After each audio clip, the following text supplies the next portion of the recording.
Here's something nobody tells you. There's a version of your financial life where you're actually living it, making moves, building things, seeing the future. And then there's the version most people are stuck in where you're just holding on. Just making it to Friday. Just keeping the lights on. The wild part? If you're in that second version, your own brain is actively working against you getting out. And today we're going to talk about exactly why, and exactly what breaks you free.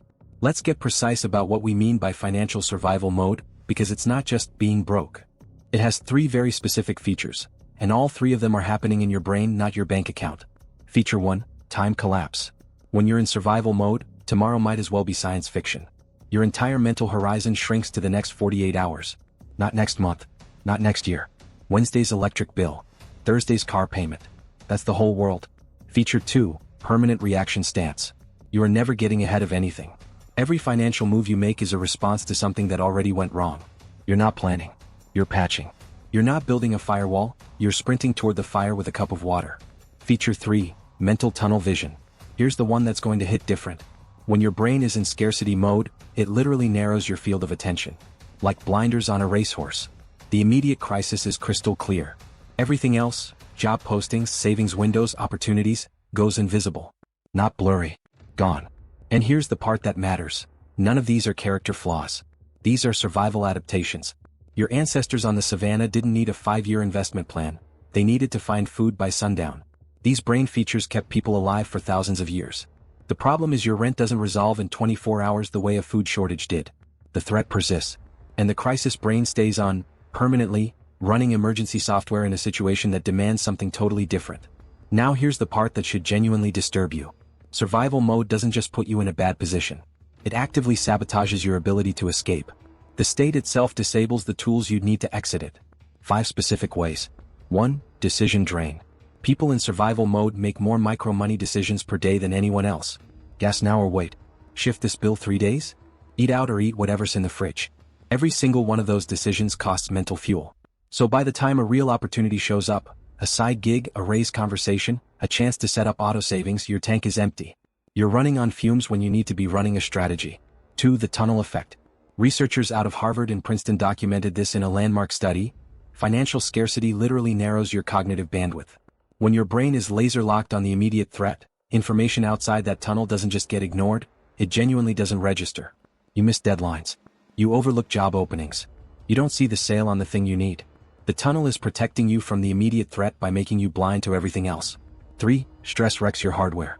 Chronic financial stress keeps your nervous system in high alert.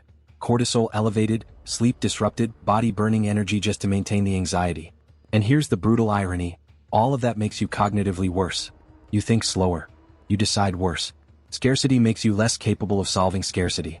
4. Social retreat. Survival mode makes people pull back. Skip the cookout because you can't bring anything. Turn down the happy hour because you can't afford the tab. Stay off LinkedIn because you don't want to see what everyone else is doing. And the problem is, your network is literally one of your most valuable financial assets. Job leads, side hustle tips, who's hiring, who's selling their car cheap, all of that lives in your social circle. When you disappear to manage financial shame, you cut the wire to your best opportunities. 5. Risk goes sideways. In survival mode, your brain's risk meter gets completely scrambled. The things that are actually safe, putting $20 into a high-yield savings account, applying for a promotion, starting a small business, feel terrifying. And the things that are genuinely dangerous, scratch-offs, payday loans, betting apps, feel like reasonable shots. This isn't random. It's a consistent, predictable misfire that keeps people locked in exactly the wrong choices. You've heard it. Budget. Cut expenses. Save the rest. Invest. This advice is technically correct. It is also completely useless to someone in survival mode, and here's why. Budgeting assumes your brain can think in months. Survival mode gives you days. You can't budget for June when you're not sure how you're covering May 12th. Cutting expenses assumes there's fat in the budget to trim. But when you're deep in it, a lot of that unnecessary spending is actually emotional regulation. The $12 streaming subscription. The occasional Wingstop run. These aren't luxuries, they are the pressure valve keeping the whole thing from exploding. You yank that out, you don't get discipline. You get despair. And save the difference assumes there's a difference. When your paycheck gets distributed on arrival to rent, utilities, insurance, and groceries, there's no surplus to redirect. Wages in America haven't kept up with housing costs, healthcare costs, or childcare costs. The math just doesn't math. The advice isn't wrong. The entry point is wrong. You can't start at the middle of a strategy when someone is still at the beginning of a crisis. Alright. Here's where we get into what actually moves the needle. And I want you to notice, none of this requires willpower. None of it requires you to suddenly become a different person. Exit 1, the buffer bomb.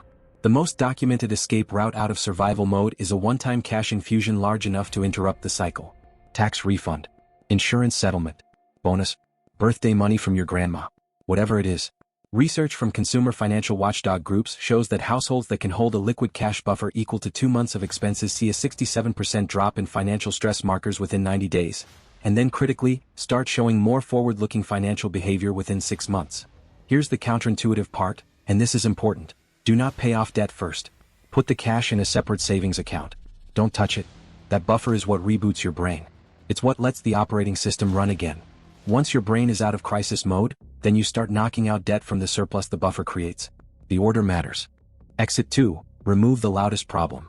In survival mode, there's usually one thing consuming more mental energy than everything else combined. For a lot of people it's the rent, or the car note, or a specific medical bill in collections that never stops calling.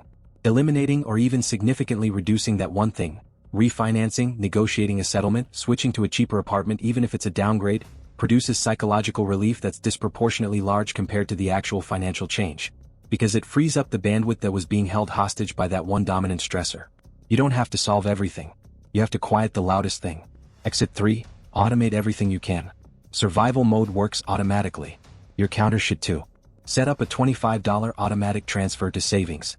Not because $25 solves anything, it doesn't, but because automatic actions cost zero mental energy to execute. They happen without a decision. They remove one thing from the daily tax on your brain. And over time they build an identity. You're someone who saves. That identity matters. Autopay your bills wherever you can. Every bill on autopay removes one recurring intrusive thought from your mental load. The "did I pay the internet?" anxiety, gone. Have a separate debit card with a set weekly amount for discretionary spending. When it's empty, the decision is made. You don't have to calculate whether you can afford a Chick-fil-A run 14 times a week. You made the decision once. The rest is automatic. Exit 4. Update the story in your head. This one gets underestimated. There is a specific belief that keeps people locked in survival mode even when a window opens. People like me don't actually get out of this.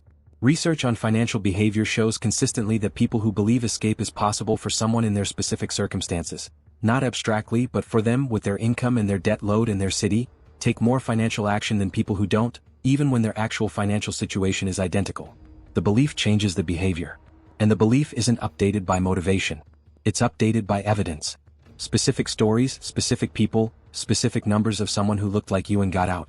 This is why financial content that uses real case studies works better than generic principle lists. Your brain needs proof, not inspiration. So let's land this. If you are in survival mode right now, I need you to hear this clearly. You're not there because of who you are. You're not there because you didn't try hard enough or you're bad with money or you're undisciplined. You're there because a brain system that was built for short-term threats got activated by a financial environment designed to be long-term hard, and it sealed itself shut. The exits are real. A buffer you protect. One loud problem you quiet. Automatic systems that run without your input. And a narrative update that shows you what's possible. None of these require a new personality. All of them work with the brain you already have. Drop in the comments, which one of these exits are you going to try first? I read every single one. Subscribe if this hit home. New video drops every week.